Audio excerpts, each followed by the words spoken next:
Une gigantesque boule de feu dans le ciel du Texas. La scène se passe mercredi dernier, lors d'un test statique des moteurs de la fusée Starship de SpaceX. Un mastodonte, haut comme un immeuble de 40 étages.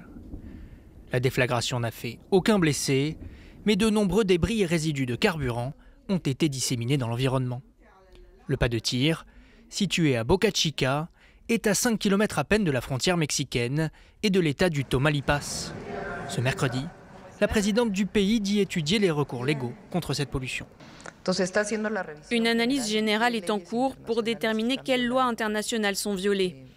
À partir de là, nous engagerons une procédure car il y a effectivement une pollution. Côté américain aussi, l'emplacement de ce site de lancement de fusée pose question. La gigantesque Starbase, ville nouvelle construite par Elon Musk autour du pas de tir, est située en pleine réserve naturelle. De nombreuses espèces protégées d'oiseaux y vivent. En 2023, des associations écologistes avaient attaqué devant les tribunaux l'installation de cette infrastructure polluante au cœur de cet écosystème sensible. Nous sommes l'une des communautés les plus pauvres du pays avec de faibles revenus et nous avons affaire au plus grand tyran de la planète, Elon Musk. Il a tellement de pouvoir qu'il a trouvé le moyen d'échapper à la plupart de nos plaintes. L'année dernière, l'Agence de protection de l'environnement a sanctionné SpaceX pour des rejets illégaux dans les eaux de la zone humide.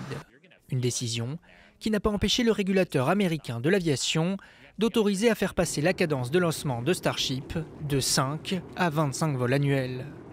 Au-delà de la question environnementale, ces explosions à répétition de la fusée phare d'Elon Musk, 4 depuis le début 2025, posent la question de la fiabilité de l'engin, censé emmener un jour des astronautes sur Mars.